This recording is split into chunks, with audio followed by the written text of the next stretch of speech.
Hi, I'm Angelica. Welcome back to my channel and welcome to my living room. Today I am going to be talking about how to become a freelancing florist when you don't have any experience flowering or freelancing and you're looking to get started, as well as if maybe you do have some experience flowering, freelancing, maybe you've already started your own floral business, but you're looking to get started with other designers in freelancing for them, in being a part of more weddings and events. This is the video for you. I have my phone here with me that's going to help in guiding me on the points that I want to cover with you today. I want to get started with how to get contracted by other designers. So me personally, when I am looking to hire out freelancers for a wedding or event setup, or maybe a different kind of just overall event that I am going to form part of and need assistance with, I sometimes reach out through text, through email, to any of the handful of freelancers that have contacted me in the past or that have already freelanced for me in the past. However, my favorite way of reaching out to different florists and freelancers is through Instagram stories. I usually kind of blast it out, letting people know that I am looking for a freelancer for a specific date.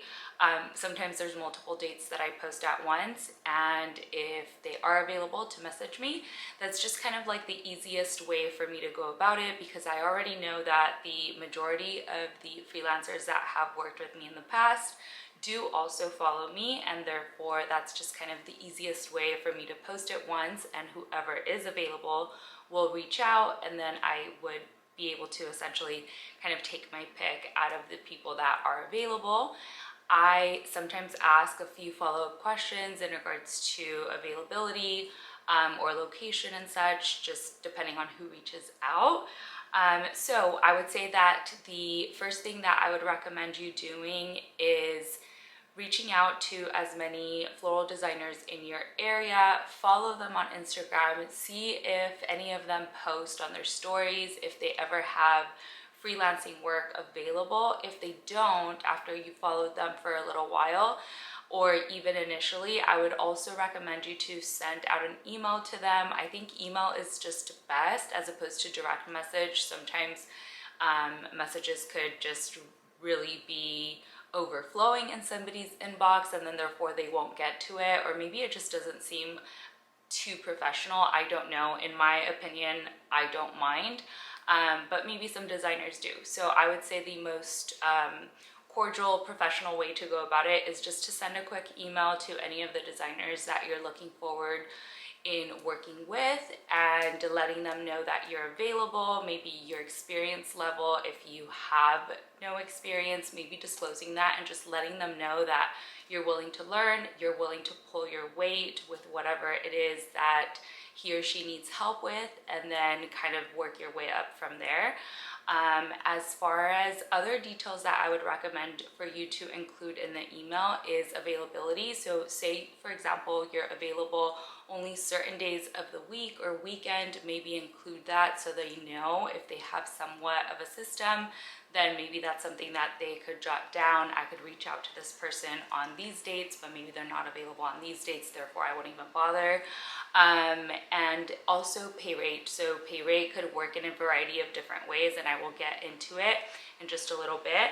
But I think that the main thing is getting under the radar of the floral designers within your area, because if they don't know about you, if they don't know that you're available and that you're willing to freelance, then obviously they have no way of reaching out. So definitely reach out through Instagram, or follow them through Instagram, and then reach out through an email, letting them know that you're willing to work, willing to learn, and once you're there, just pull your weight, and eventually you'll get called back for more dates and not really need to send all of these mass emails all the time. The next thing that I have is experience versus no experience and pay rates.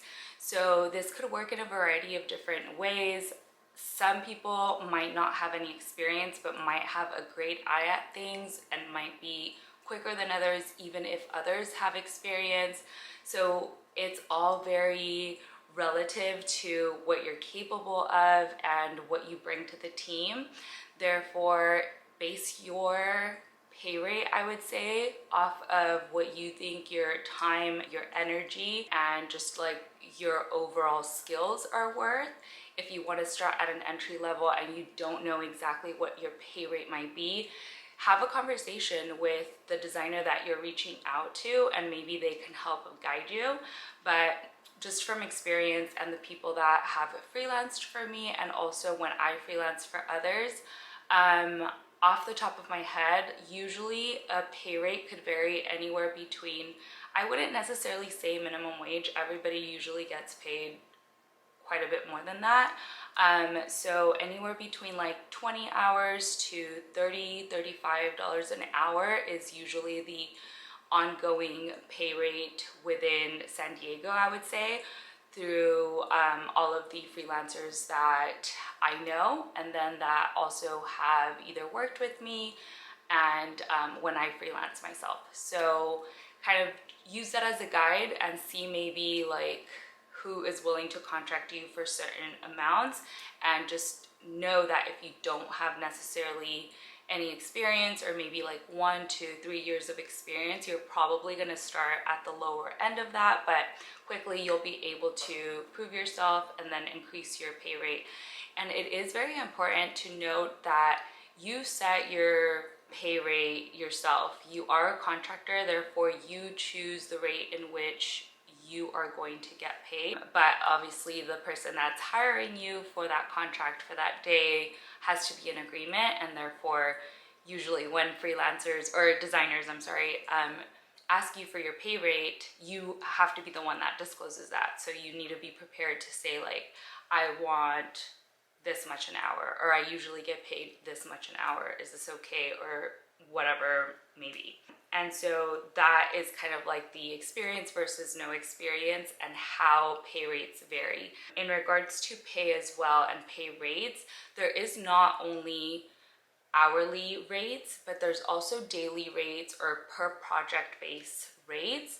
And so that is something that you'd consider as you start growing within the industry and gain a little bit more experience. You'll be able to charge perhaps a minimum amount of hours per se, or maybe like a minimum per project. So for me, for example, I usually charge a minimum rate per hour, but I usually let designers know that I only work a minimum of 5 hours, and if they only need me for 3, I still bill out those 5 hours. It just makes sense for me that I do that because it just doesn't really align with me securing a date for a specific designer when I know that I could work for another designer that will most likely book that date and want me to work that date with them. And kind of like just the competitiveness of just being in demand allows you to carry out that minimum for yourself. So if you're wanting to work a minimum of 4 hours and you just don't want to be called or contacted if somebody needs you to work 1, 2, 3 hours, then that's your right, and you should probably disclose your minimums. And that could be a variety of different things, like anywhere between like 4 to 8 hours to whatever that case may be, based on what they're contracting you to do or how many days throughout the week they're contracting you for. I've also heard that certain designers contract on per project basis. So say for example 20 centerpieces need to be completed and they're hiring you to do those, then you would charge a fee based on completing those. I think I should also share that sometimes there's a requirement through some designers. Me myself, I just require people to send me either their hours, it could be in a form of email, text, or whatever form of communication they want to choose, or an invoice if that freelancer is already established, they have their business license, they have their insurance, and they want to send me an invoice, then they can go ahead and do that. and that's just kind of the ongoing thing that some designers require, the invoice aspect of it. So some designers will require you to charge them on a per day basis and then send an invoice at the end of the week or the project that you were contracted for, and then they will send you payment. And just depending on how that business structure that you're working for is, then they'll either submit payment in the payment method form that you requested, or they will most likely pay out in a check. Therefore, it could be a little bit more time consuming as to picking up or having a check mailed. But nonetheless, like, it all kind of works out in the same way. It is very different from retail florists. Retail florists usually get hired on as a W-2 employee. So just like any other normal jobs would get hired, you would work a certain amount of hours, certain amount of days, whatever is agreed upon with the business, and then you get your W-2 standard check, all of the deductions included, and then you submit, same as any other job at the end of the year. The cool thing about being a contractor though is that you can write off any expenses that you incur throughout the project. So say for example you have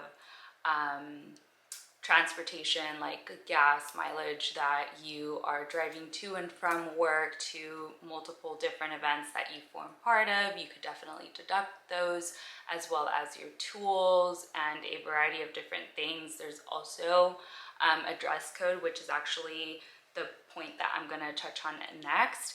And so when it comes to clothing as well, if you require a certain kind of dress code for your projects, you could also write off kind of like uniforms, attire, professional florist gear, and things like that. So that's the cool thing also about being a contractor, that all of your floral supplies are essentially deductions from your base pay. So the next thing that I'm covering is dress codes. So dress codes could also vary, but most commonly they are kind of dressing in an all black attire of some sort. Some are more casual than others. Some designers don't really care, but some venues do have dress codes. So it's important that if the designer shares with you a dress code that you need to follow, to actually follow it, because it might be that not only she's trying to enforce it or he's trying to enforce it, but also the venue might, you know, not allow you to perform your work and your duties if you're not within their regulations. And that's just more so to have everyone be cohesive when it comes to personnel and people working, as opposed to guests and just overall staff. Definitely pay attention to dress codes if you're given one. And also when it comes to colors, if there's a variety of different colors offered, pay attention to those, because if you wear colors outside of that pattern, it could definitely throw off the cohesiveness of what the designer is hoping the team will look like. And so with that being said, I would definitely recommend to not ever wear jeans for a project. One, it's not comfortable at all. Me, myself, I just wouldn't recommend it.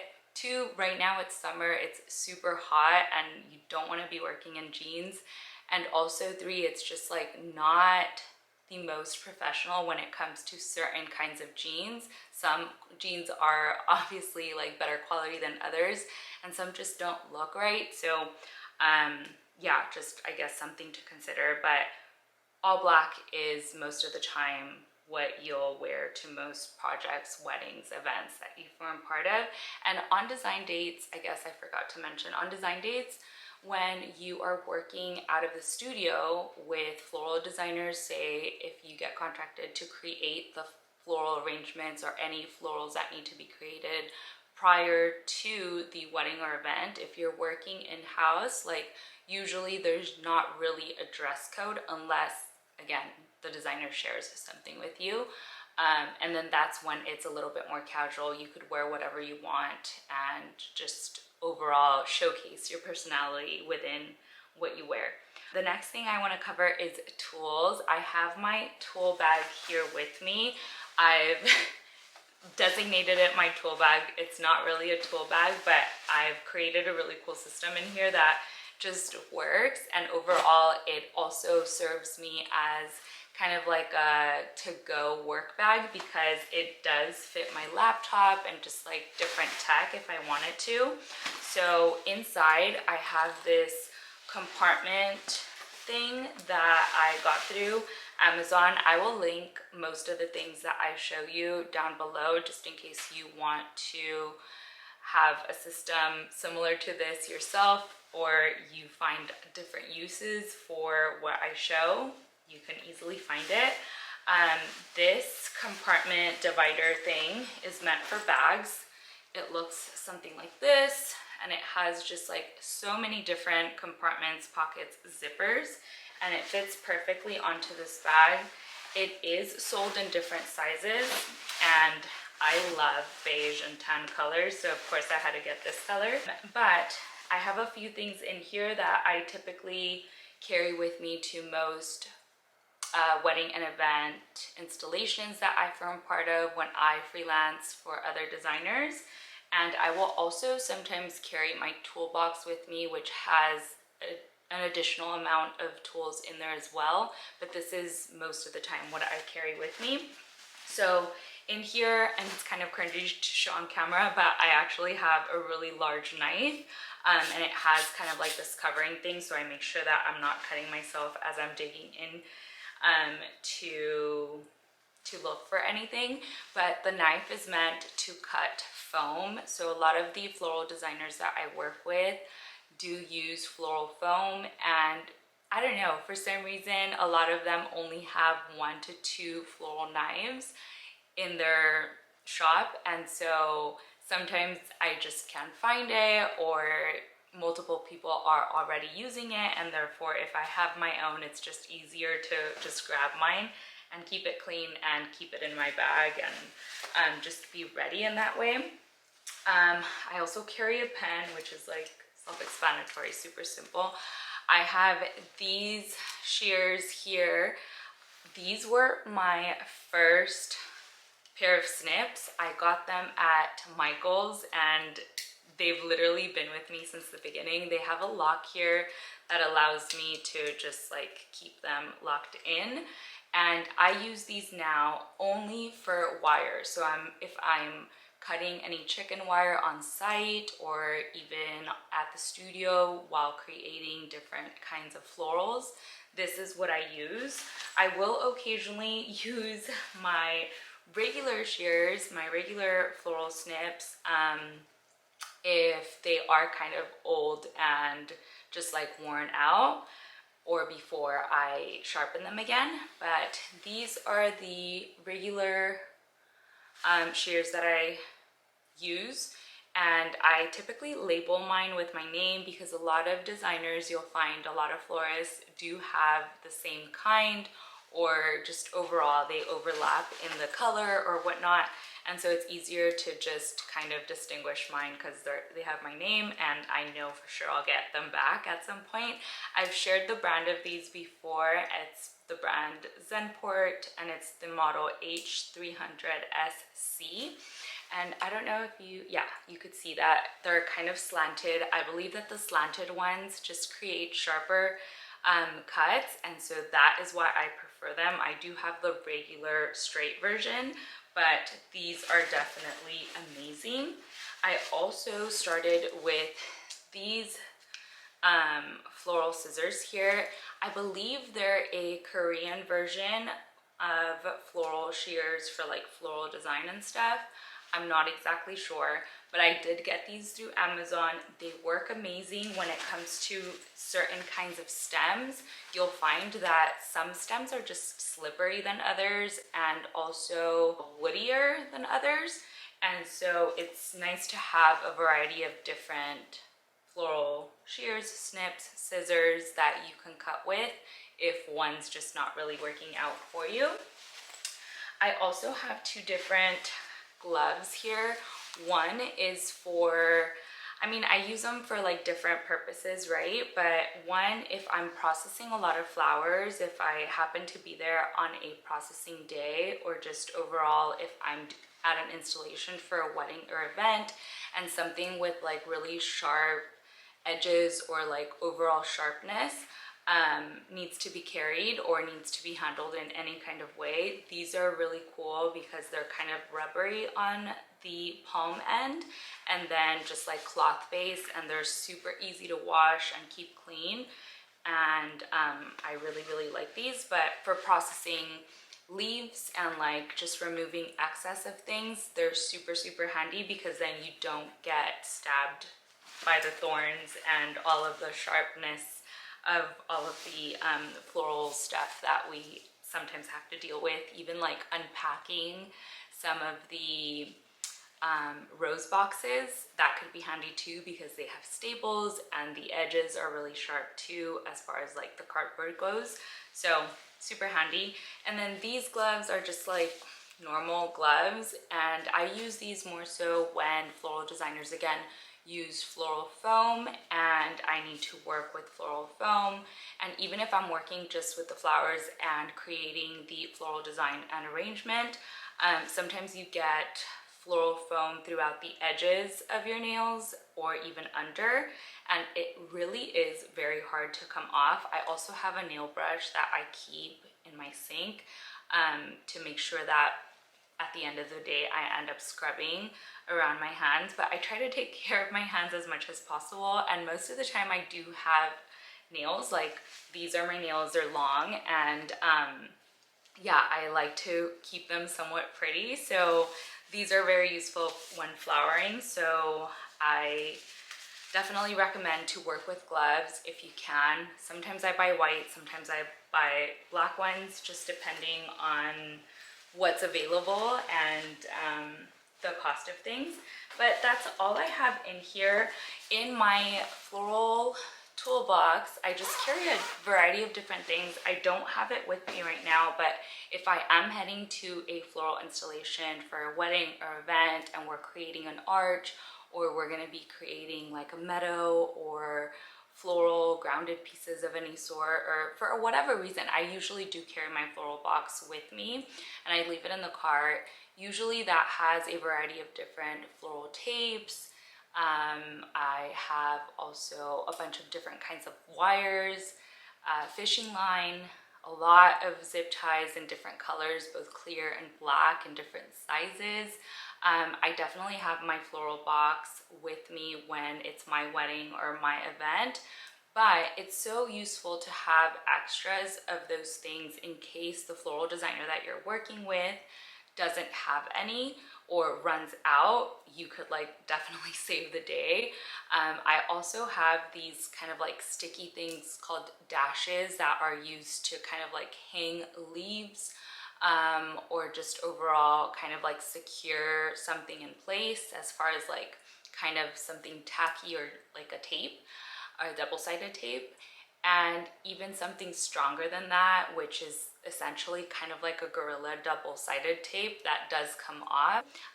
I'll list all of these things down below, but those are some of the things that I like to carry. It's so useful that if you were to have your designer that you're working for run out of something, that you could save the day by being able to provide a bit of extras that you already carry with you. And of course, don't worry about using up your materials and tools that you have with you, because most designers will definitely cover any expenses or any products or materials that you happen to be able to provide for the day. I think the other thing that I really wanted to mention is water and meals or snacks. I usually carry my hydro flask with me. I believe this is a liter. Yeah, it's a liter. It's 40 ounces. And this baby serves me throughout the entire day of an installation. I love it. If I have a second one that I need to carry because I know I'm gonna be there all day, then I make it a point to carry 2 of those. It's super important to stay hydrated for a wedding or event installation day, because you will definitely feel it as you're there and as the hours go by, because you're just go, go, go doing all sorts of things that need to get done. But because of the sun, because of the movement, because the overall activity that you're going through, you definitely need to stay hydrated. So bring water with you, because you don't know whether the floral designer that you are working with will be providing drinks or water or anything like that. And also, some venues are really far apart. Occasionally, like ceremony spaces or such, are really far apart from any water source sometimes, and so it's just important to be prepared in that way. When it comes to meals, some designers might be able to provide a meal here and there on design days, but it's definitely not something that's very normal or very, I guess, expected. So definitely have snacks with you, bring a lunch if you're working throughout a week for design work contracts. And then when it comes to wedding and events, depending on how long the day is, once you receive the details as to the address where you need to show up and the time and all of that, it is likely that the designer will share with you whether a meal is going to be included, or if they are recommending you to bring a lunch or snacks. And if they do recommend you to bring lunch, snacks, or whatever that may be that they recommend you to bring, definitely kind of follow that guide, because they are asking you for a reason. Sometimes it is a long day. We can't step outside of the job site, and it's just important to fuel up and have something to snack on and something to just overall keep you fueled and energized. So water, meals, snacks are definitely important. And I guess the two other things that I wanted to touch on just very briefly is to really consider who you're working with. After you've worked with them a couple of times, you really get a sense of how the designer is, what their personality is like, and how overall you will flow with them, and how you really connect or don't connect with that designer. And so really take that into account. Definitely don't let any designer or any just person overall disrespect you in any form. There are some designers with really big personalities, really bubbly personalities, but also really strong personalities. So there's always a way to be, there's always a way to share what you need to in a professional way. So I think that's important. Last but not least, I would want to maybe address loyalty. Once you start working with a designer, you like how you get along, you are requested to come back certain dates and continue learning and growing with them, I would say loyalty goes a long way. I think I've already covered everything that I wanted to cover for today's video, so let me know down below in the comments if there's something that I might have missed that you're wondering and you're curious about when it comes to freelancing for other designers and getting freelance contracts and work and dates overall. Let me know. I will answer those in the comments. And then also, if you have any video suggestion ideas as to what you would want me to cover in other chit-chatty videos, please let me know.